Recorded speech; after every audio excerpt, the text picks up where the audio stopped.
What is up, my Inter Miami CF fans? What is up, my five reasons Messi and co family? How are you guys doing today? Wanted to bring you guys a preview of tomorrow night's game against the Colorado Rapids, game played at 7:30 p.m. at Chase Stadium. You might be wondering where Ashley is. Unfortunately, she's a bit under the weather, but the hope is that she gets better soon and we can have her back with us in no time. Hopefully, she'll be able to join me tomorrow night at the game. We'll both hopefully be covering the game, getting interviews in with Tata, getting interviews in with the team, and bringing you guys live updates from Chase Stadium. But with that, just wanted to bring you guys a quick preview game. It was a quick turnaround from Wednesday night where we played against Monterrey here at Chase Stadium as well. So it's been a little rough trying to catch up with all the news and all the things that have to do with Inter Miami. We've been very active on social media, on X, and posting a lot there. So make sure you guys go over there and follow us at Messi and Co. And that's important so you guys can get a lot of the newest updates and then just all the topics that are surrounding Inter Miami and surrounding Messi and all that type of stuff. But first and foremost, let's go ahead and kind of just talk about the news that's coming out of practice and even on social media from Inter Miami social media itself. So right off the bat in the morning, we saw that Messi was training, was a full participant with the team in training, and that's really important. We've seen that he's kind of been sporadic going throughout the practices since his injury, where sometimes he won't come out at all, sometimes he'll just work in the gym, sometimes he comes out and does individual training, but this time he came out with the rest of the team and he was able to participate with them. And that was a really good sign for Messi. And, especially ahead of a really important game next week, just bypassing tomorrow and next week with Monterrey playing in Mexico, we want to make sure that he's healthy for that game and ready to start and get some minutes in. So that was really, really good. We also got an update on Robert Taylor. It was told to us that Robert Taylor actually has a mild hamstring grade 1 strain, so he should be out about 10 days. So that's, I think, better news than we can come to expect when you see a player that doesn't necessarily get hit or touched by anybody. It's one of those injuries that just happens by yourself. We saw that Taylor in Monterrey had to come out early because he was right by himself, and all of a sudden he just feels something and goes down, and that's definitely kind of scary when nobody's around and the player gets injured by themselves. So, it ends up being a bittersweet. He's going to be out, but at least it's not going to be an extended period of time. And that's always good. Robert Taylor's a big part of the team and really important in the attack, especially when Messi isn't around. And but that's basically what came out of practice. And then we get big news and something that's quite unusual from this team. I'm going to go ahead and put it right here so you guys can see. I'm going to go ahead and share this with you. Let me go ahead and bring this up on the screen. If you guys give me a quick second here. This is going to be directly from Inter Miami. All right, going to go ahead and share this for you guys. See if you can see this here. Basically, it says match day roster, Inter Miami CF versus Colorado Rapids, April 6th. The team, Inter Miami, the team that is famous or infamous for throwing out misdirections and not letting us know if Messi's going to play or not, has actually posted on their website, posted on social media that Messi is back. A graphic that shows Messi walking into Chase Stadium. You see the number 10 on his back, and it says he's back. That's unusual. That's not something that Inter Miami does, and they're actually doing it now. They've released the matchday roster, and we can see on this matchday roster that he is active and he will be on the pitch. So, yeah, I mean, when's the last time you saw Inter Miami do that? So we can kind of just look through here. We can see some of the names that are going to be on the active roster. It still isn't a given, though, how long he'll play if he gets any minutes. But I'm going to go ahead and go out on a limb that I don't know if he's going to start. But the fact that they went out of their way to say he's back is going to kind of indicate that he should see some type of minutes. I think that we can all debate what we think, ahead of the game against Monterrey. Should he be starting? Should he be playing 90 minutes? Or should he just go in maybe in the second half and play 15, 20 minutes? Should he go be a starter and maybe come out at halftime just so he can kind of get his legs under him, get some repetitions, get some game time, and not have him kind of, after not playing for weeks, go in with no time under his belt in Mexico against Monterrey in basically a final for us where we need to win. So there could be a lot of debate there, but it still will be interesting to see if Messi gets playing time. But yeah, again, something that this club hasn't done before. I don't know if they're feeling bad that a lot of fans have gone to the games and expected him to play. They've continued to say he was day to day, and he doesn't show up. So who knows? Who knows what the intentions are there? But yeah, I thought that was really interesting. And then we've got our injury updates. We've got Yannick Bright that is going to be out because of his hamstring. He played a really good game the last time that he got minutes. So it just kind of showed to me when we saw Yannick Bright that he's a guy that can definitely come in and replace Busquets if he needs to be subbed out or if he just can't play. Yannick Bright did a great job at that position. You've got Facundo Farias is still out basically for the season with an ACL tear. Ian Frey is out with his knee. It seems that he's been doing very well in his recuperation. I hope he comes back soon. I think he'll be great, especially as a substitute for Chelo Wengant. Christoph still out with the hamstring. Robbie Robertson out. Federico Redondo, one of the most important players on this team in the midfield. I believe that they initially said he was going to be out 8 weeks. I think we're about 2 weeks in, so hopefully he'll be back sometime soon. And then Robert Taylor, as we spoke about, also has that 10 days basically of recuperation time. So I thought that was interesting. Wanted to mention it to you guys.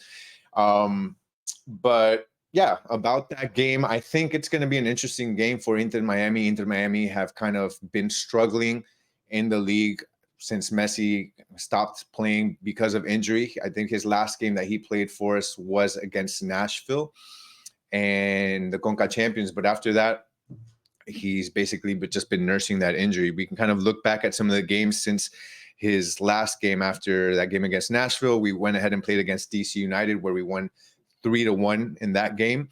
But then we went to go play against the Red Bulls in New York, and they whooped us 4-0. And that was, I think, a really tough loss for Inter Miami. They thought they could rebound against a really struggling side in New York City after that. When New York City came to visit us in Chase Stadium, they were a team that I believe was in 14th or 15th place at the time, struggling very much. And we thought that Inter Miami, even though they were playing without Messi, they had way more than enough to get a good result against them. But unfortunately, they just couldn't get the job done here at home against New York City.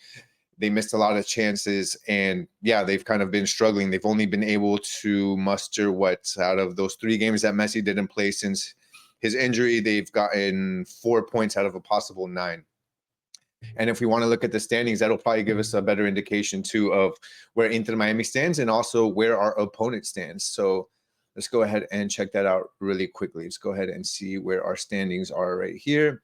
And let's go ahead. Our standings right now is, let's see, Inter Miami is currently in second place right now in the East with 3 wins, 2 losses, and 2 ties. They've got a home record of 2-1-1. So 2 wins, 1 loss, 1 tie. Inter Miami is obviously playing at home tomorrow. They've done much better at home than they have away.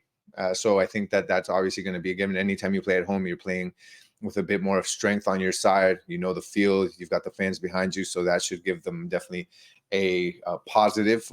And then, but one of the things I kind of want to mention too is this might be a little bit deceiving as well because we do have an extra game played. We've got 7 games played over the competition. So whereas we might have 11 points and we're second, we've got teams that are right behind us with 11 points as well in Columbus, New York, and then Toronto with 10 that have played 1 less game. So that's always something to keep in mind when looking at the standings.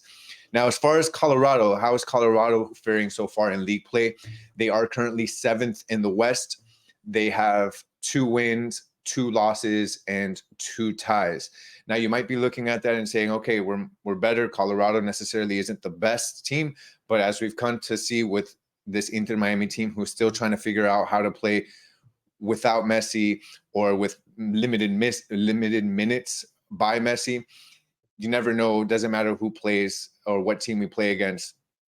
I don't think you can ever be 99% sure that you're going to come out with necessarily a dominating game or anything like that, right? I think Colorado also, whereas their record isn't necessarily the best record, I think that you look at kind of their trajectory and how they've been trending. They had their last game.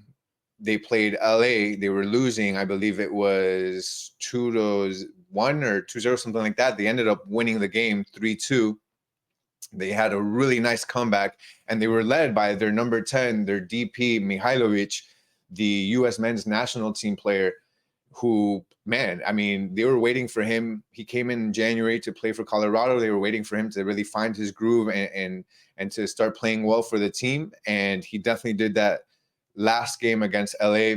He is really, I mean, big time for them. And that's something that we're going to need to, as a team, Inter Miami, to have to watch out for him, because he's a really good attacker. He's really good at playmaking as well. And I think that that's definitely going to be something that Inter Miami's defense and midfield is going to have to focus on very much. But Inter Miami needs to also focus on themselves. They need to make sure that they show up to play. They've got a fairly healthy squad. If not, we can't say 100% because obviously we've got some key players out. But I think that Inter Miami right now have, especially if Messi gets minutes, they have more than enough to come out with a win against Colorado. It's important for them to get a win. I don't know how you guys feel, but I think, going into Mexico to play Monterrey in the second leg of the CONCACAF Champions quarterfinal, you want to make sure that you come in with good rhythm. You want to make sure that you come in with confidence going into that game. And there's nothing better than to get a win at home after a really difficult defeat, after having gone up 1-0 at home against Monterrey and then losing, going down 10 men and losing that. I think that you sometimes team morale can kind of take a hit. It's really difficult to lose like that. So I think they need to pick me up here. They need to show what they're made of. And it's also going to be, I think, an opportunity for Tata Martino to kind of experiment with what he wants to see from the team going against Monterrey next week, right? We saw that against Monterrey on Wednesday. He played a bit more deep on the field. He played with a basically 4-5-1. He had four defenders. He had Gressel and Taylor basically playing as part of the midfield, and then he had Suarez up front by himself, basically giving possession to Monterrey. That's something that he's not going to be able to do next week. So you've got to kind of practice this game against Colorado and mess with some of the strategies and make sure, especially if Messi gets minutes, to make sure that you're a much more attacking team, because they're going to have to be a protagonist in Mexico, and they're going to have to go out and look for the game. They're not going to just sit back and get possession like they did on Wednesday. So I think that that's one of the key things, at least for me, against Colorado, is to make sure that you kind of figure this team out going into the quarterfinal next week. But also kind of forgetting about, I mean, it's kind of tough to forget about the quarterfinals, but also we continue to kind of have this narrative about, it's okay if you drop some games. It's okay if you don't maybe, drop some points in MLS league play, because it's so early on it's so early on in the schedule for MLS, but not so much. Now we're starting to get towards the middle of MLS season. You kind of want to and need to start getting good results and start getting more points. Again, we are second, but we also in the Eastern Conference, but we also have one less game. So it's going to be important for us to get back on track in the league. And just knowing that you've struggled without Messi, this isn't going to be the last time Messi misses because of rest, because of injury, or you got to remember in June, he's going to be playing with Argentina in the Copa America. And he also has later on, I believe in September and October, he's got games for World Cup qualifiers with Argentina. This team needs to start to figure out how they're going to play without Messi and figure out how they're going to get good results. And at times, I feel like it can also be something that's mental, where they think that the moment that they can't depend on Messi, that maybe within themselves, with the remaining players on the roster aren't enough. They need to get out of that funk, get out of that groove, and realize, hey, we're a good team. We're a good team. We've got Busquets, we've got Alba, we got Suarez, we got young guys that are really good, that play for their national teams. And they need to lock it in and make sure they start to perform well in league play with or without Messi. That can not continue to be an excuse. So to me, that when I'm looking at tomorrow night's game, again, whether Messi plays, doesn't play, or gets limited minutes, this team needs to figure out how to get back on track in the MLS and in MLS rather, and to make sure that they can start getting good results. So for me, it's an important game tomorrow for many factors. And I think that Inter Miami can definitely get the win. It'll also be interesting to see who's going to start tomorrow. Is Tata going to opt in for playing a bit of a mixture between a starting lineup and a non-starting lineup? Is he going to try to give some players rest and others not? And I think that'll be interesting because I asked him about the last game, right, where we played New York City, and I had asked him, look, you let Suarez play 90 minutes. What was the thought process behind that? Was there a reason you didn't necessarily sit him down, knowing that you had a midweek game for quarterfinals against Monterrey? And he basically said, look, they looked good coming into the game, and there was no reason for me to take him out, even though we had a long rest between the previous game. So there's no reason to take out Suarez or rest other players.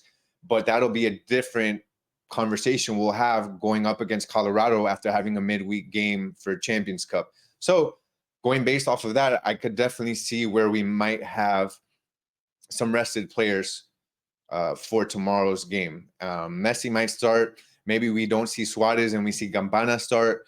Maybe we see a mixture of some of the young guys get more minutes, like Santos get more minutes, Casas gets more minutes, things like that, especially being a short week this week and then going into another short week next week. Again, we said Wednesday was the most important game in the history of the club. This coming Wednesday is also the most important game in the history of the club, and that will continue as long as we are in CONCACAF Champions Cup. So that's kind of how I feel right now. That's kind of what I expect. I expect that we'll have a mixture of starters and bench players tomorrow to start the game. I think that we have enough. I always think that we have enough to get a good result at home against a team that, in my opinion, and with all due respect, is not to the level of Inter Miami. And I expect this to be not necessarily a complete dominance by Inter Miami, keeping, I think, in mind that we might see a mixed roster. But I think it'll be a game where Inter Miami should come out with a good result and should be able to keep possession of the ball and really show that it can attack and it can get goals and hopefully get back to its goal scoring ways. Hopefully we get a goal by Campana, who has shown good minutes, the minutes that he's been given this season, and unfortunately hasn't seen many of them over the last few games. But I think hopefully he'll get back to his goal scoring ways, and who knows, maybe we'll get a two. I can see a 2-1 or a 3-1 game. That'll be important and a confidence booster for Inter Miami as they go into tomorrow night's game. So yeah, I think that's pretty much it. If you're asking me if I'm a gambling man, which I'm not, is Messi going to play? I think Messi plays tomorrow. I'm not sure if he's going to play the 90 minutes, but I do think he'll get some minutes. Again, just going back to the fact that they made such a big deal to say that he's back. If Inter Miami says that he's back and did all of that for him not to play, I'd be very surprised. So I'm looking forward to tomorrow's game. I'll be there. Ashley and I will be there. We'll be there early and make sure to get you guys as much coverage as we can, get some of the player interviews for you guys as well. Always a pleasure being able to preview a game for you guys. And just make sure you follow us again at Messi and Co. Make sure that you follow us on YouTube as well. Like the videos. If you guys can, just put a thumbs up on this video. The more thumbs up that you guys put on there, the more that video is able to be distributed out through YouTube, and more people get to see it. And then make sure you guys comment. I'm actually making it a thing now. I used to do it when I had a chance, but now I'm dedicating a lot of time to going through those comments and making sure I answer back, whether you hate on something I say that you disagree with, or you agree with me and you just want to say, hey, great show, appreciate it. I appreciate all those comments. And again, I'm really looking forward to going through them and conversating with you guys and just getting your opinions on a lot of the stuff that we were able to talk about today. So yeah, with that, I'm going to go ahead and leave you guys, and just can't wait for tomorrow. And vamos Inter Miami. Take care. Bye.